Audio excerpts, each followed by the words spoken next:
Essa semana eu me deparei com duas questões em O Livro dos Espíritos que me chamaram a atenção. A questão 813 e a questão 927. A 813 é o trecho onde o livro aborda as desigualdades sociais. E a 927, Allan Kardec trata da infelicidade, da tristeza, do sofrimento causado pela pobreza, pela miséria. E, aparentemente, nós encontramos uma contradição. Então a pergunta é: existem contradições no Espiritismo, na doutrina espírita? Podem existir contradições? Meu amigo, contradições são necessárias na vida até para a gente evoluir. A gente não parte de um ponto comum em todos, porque senão nós seríamos os mesmos da época das cavernas. Exatamente nessas contradições que nós vamos criando conceitos. Segundo vários filósofos, a dialética seria o modelo mais próximo disso que nós estamos falando. Um vem com uma ideia, o outro contrapõe essa ideia, os dois juntos chegam a uma terceira ideia que um pode adotar totalmente e o outro pode não adotar, e essa dinâmica é saudável e necessária para o crescimento. Nós temos que lembrar que Kardec estava criando um novo campo do conhecimento, apesar de já existir algumas manifestações da espiritualidade. Ele cria o espiritismo, é um nome cunhado por Kardec, e a partir daí ele, que não era espírita, ele foi se tornando ao compor, ao organizar a doutrina espírita, ele vai se apropriando de conceitos e naturalmente ele vai avançando. Ele era um pesquisador, ele era um cientista. Então as contradições são naturais. A gente vai encontrar vão encontrar vários pontos de vista, até porque quem dita as respostas são vários espíritos. Não é um único espírito falando uma única verdade. E a verdade absoluta, a gente sempre tem que lembrar, é divina. Nós vamos estar próximos no caminho da verdade. É essa a nossa ideia. Agora, a contradição vem. E o que a gente faz com ela? Discute a contradição, vê como que hoje ela acomoda melhor na atualidade. Então, eu vou ler os dois trechos para a gente fazer uma comparação e tentar entender, contextualizar melhor como Kardec tratou dessas questões. Questão 813 de O Livro dos Espíritos.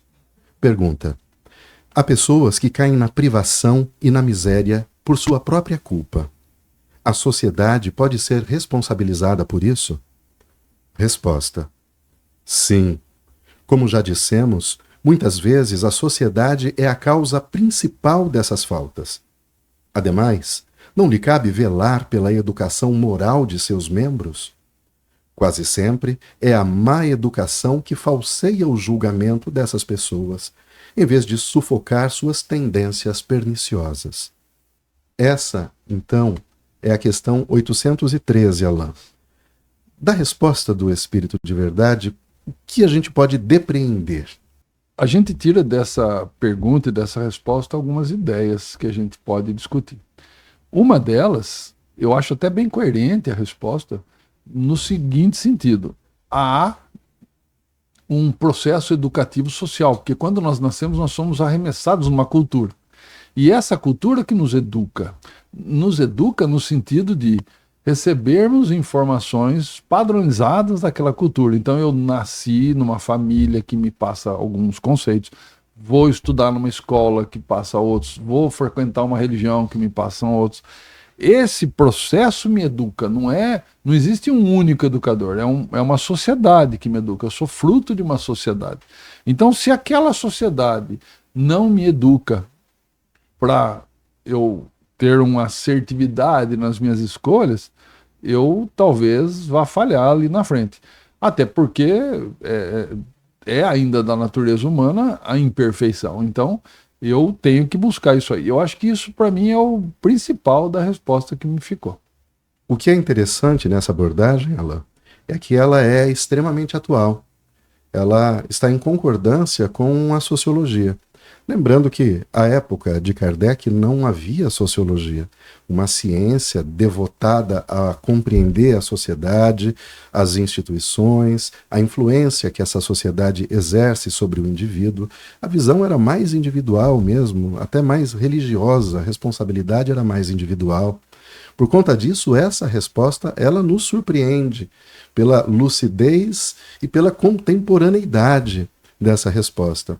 Kardec sempre insistiu que o Espiritismo era uma ciência, ou seja, era baseado na observação. E, de fato, em alguns momentos, existe até um certo esforço para aproximar o Espiritismo das ciências naturais. Mas nós sabemos que isso é muito difícil, é muito refutado. Mas é nesse ponto que eu gosto de aproximar o Espiritismo das ciências sociais, das ciências humanas. Porque se é difícil você controlar inteligências, né, que têm autonomia, que têm livre-arbítrio para poder reproduzir certos eventos, por exemplo, na área mediúnica, já no campo social, não.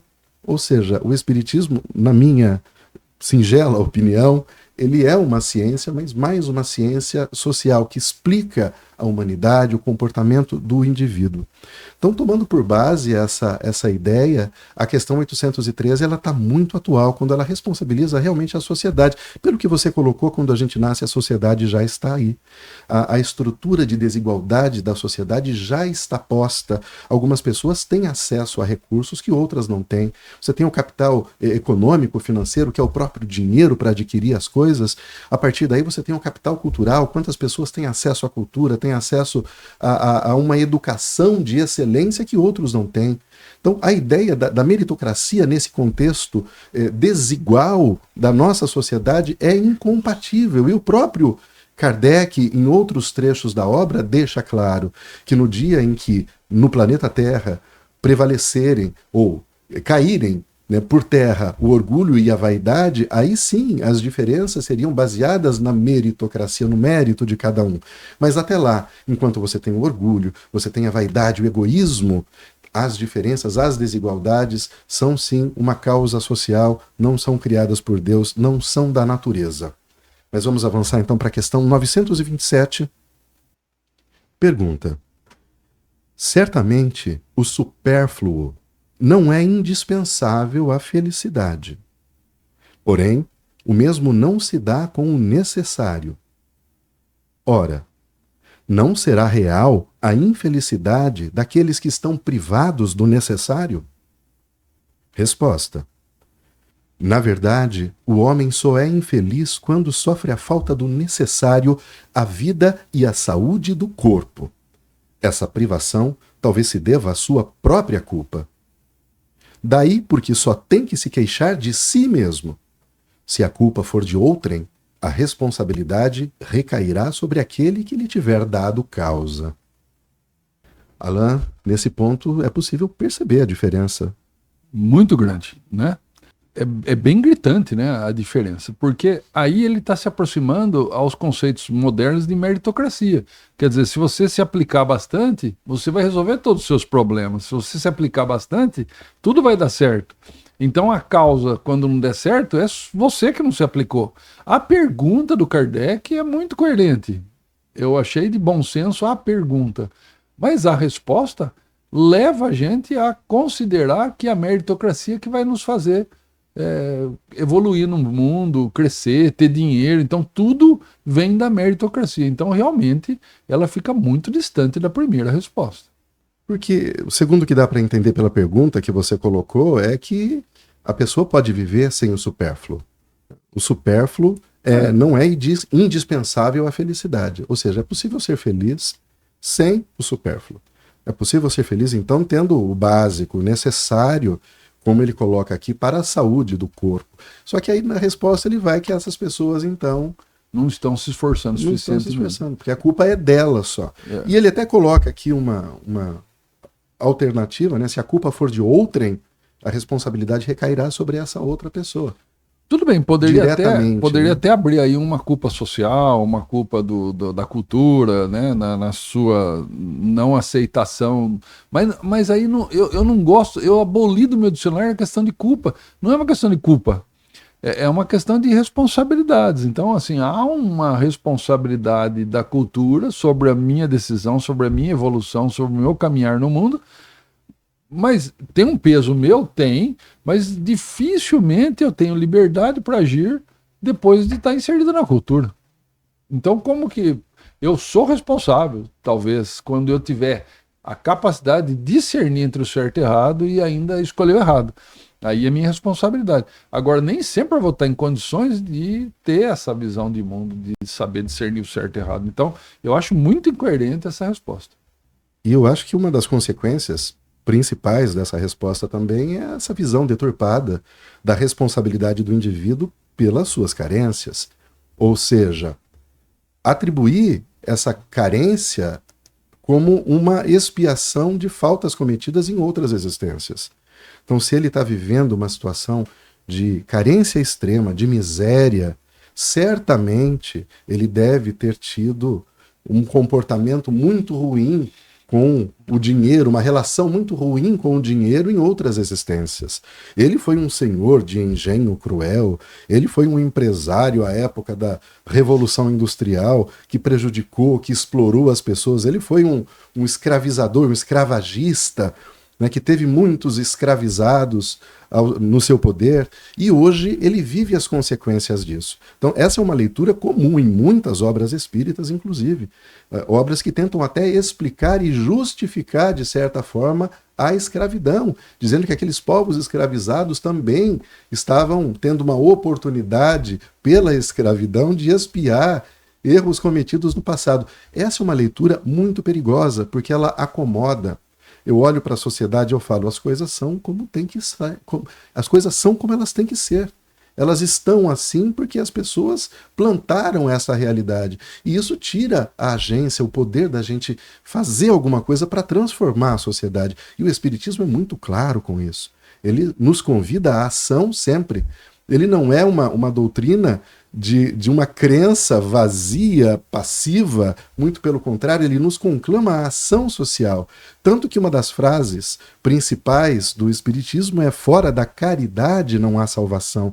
E a caridade é uma ação, a caridade é o amor em movimento, né, que se mostra pela solidariedade, começa por uma visão de mundo adequada e depois por uma ação em cima dessa visão de mundo, a fim de tentar corrigir essas que eu chamo de patologias sociais. E para isso, eu acho que nós temos que pensar nessas respostas mais uma vez. Nós convidamos você que está em casa, vá à leitura, procure a resposta, veja o que você acha.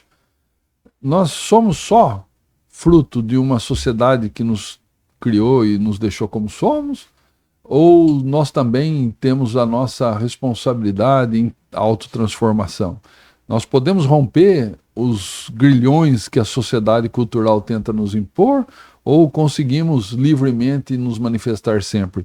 Acredito que tem muito que pensar aí e fica a nossa reflexão para essa contradição e vamos...